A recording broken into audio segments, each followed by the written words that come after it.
ఢిల్లీలో రేవంత్ రెడ్డి, మన్సుఖ్ మాండవీయంతో రేవంత్ సమావేశం. Khelo India games నిర్వహణపై చర్చ. సాయం కోరుతూ రేపు కూడా కేంద్ర మంత్రులతో భేటీలు.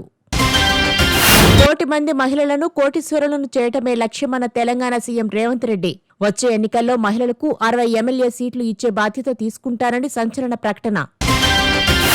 రియల్ టైం గవర్నెన్స్ పై చంద్రబాబు సమీక్ష. పిడుగులు పడే ముందే సైరన్లతో హెచ్చరికలు జారీ చేయాలని ఆదేశం. ప్రభుత్వ రికార్డుల భద్రతకు బ్లాక్ చైన్ టెక్నాలజీ వాడాలని సూచన. లోకేష్ సమక్షంలో మంత్రి ఆనం సంచలన వ్యాఖ్యలు.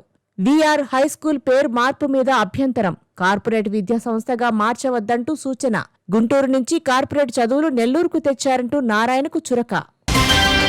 నెల్లూరులో రొట్టెల పండుగలో పాల్గొన్న మంత్రి లోకేష్, మంత్రి నారాయణతో కలిసి బారా షాహిద్ దర్శనం. స్వర్ణాల చెరువులో ఆరోగ్య వరాల రొట్టె పట్టుకున్న మంత్రి లోకేష్ భక్తులతో మాట్లాడి వసతులపై ఆరా. తెలంగాణ అంతటా ఈరోజు పెద్ద ఎత్తున వన మహోత్సవం 2025 కార్యక్రమం. రాజేంద్రనగర్ వ్యవసాయ విశ్వవిద్యాలయంలో రుద్రాక్ష మొక్క నాటి మహోత్సవాన్ని ప్రారంభించిన సీఎం రేవంత్ రెడ్డి.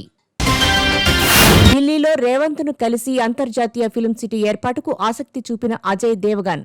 హైదరాబాద్లో స్పోర్ట్స్ యూనివర్సిటీ ఏర్పాటు మీద చర్చించిన కపిల్ దేవ్. కడప జిల్లాలో 2 రోజుల పర్యటనకు బెంగళూరు నుంచి వచ్చిన జగన్. పులివెందుల ఆఫీసులో ముఖ్య నాయకులతో భేటీ. రేపు ఇడుపులపాయలో వైఎస్ 76వ జయంతిలో ప్రత్యేక ప్రార్థనలు.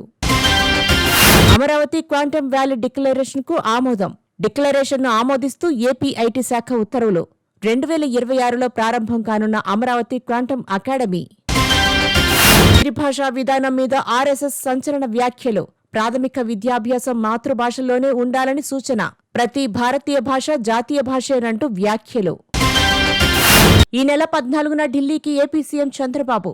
ప్రధానితోనూ కేంద్ర మంత్రులతోనూ భేటీ. 3 రోజుల పాటు ఢిల్లీలో మకాం. బనకచెర్ల క్వాంటమ్ వ్యాలీ ప్రాజెక్టుల మీద చర్చలు. మామిడి కొనుగోలుకు ఏర్పాట్లు పూర్తి చేసిన ఉమ్మడి చిత్తూరు జిల్లా అధికారులు. చివరి మామిడికాయ దాకా కొంటామని ప్రకటన. కొనుగోలు కేంద్రాల్లో రైతులకు అన్ని సౌకర్యాలు కల్పించినట్టు కలెక్టర్ వెల్లడి. ఎల్లుండి వైఎస్ జగన్ బంగారుపాళ్యం పర్యటనకు పోలీసుల అనుమతి. మార్కెట్ యార్డు చిన్నది కావటంతో 500 మందికే అనుమతి. ర్యాలీలు, రోడ్ షోలు చేయకుండా పోలీసుల నిబంధన. రేవంత్ క్వాష్ పిటిషన్ మీద హైకోర్టులో ముగిసిన వాదనలు.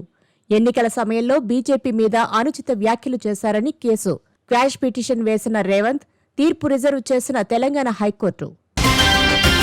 కాళేశ్వరంపై ఘోష్ కమిషన్ విచారణ వేగవంతం. ఎల్లుండి కమిషన్ ఎదుట హాజరై వివరణ ఇవ్వాలని మాజీ ఈఎన్సీ అనిల్ కుమార్ కు నోటీసులు.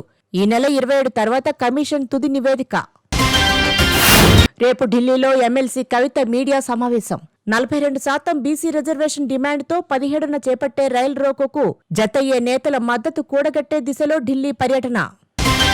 పిఠాపురంలో వంగా గీత అధ్యక్షన వైసీపీ విస్తృత స్థాయి సమావేశం. బాబు షూరిటీ, మోసం గ్యారంటీ నినాదంతో జనంలోకి వెళ్లాలని YCP regional coordinator Botsa Satyanarayana పిలుపు. శ్రీశైలం జలాశయానికి భారీగా వరద నీరు. గంటకు పెరుగుతున్న నీటి మట్టం.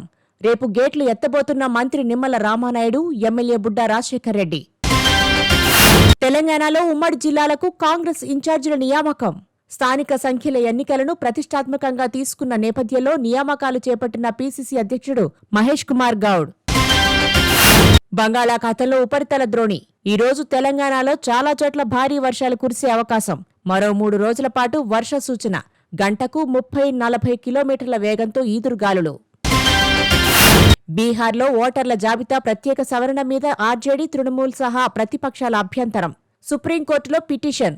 10న అత్యవసర విచారణకు సుప్రీంకోర్టు సుముఖత.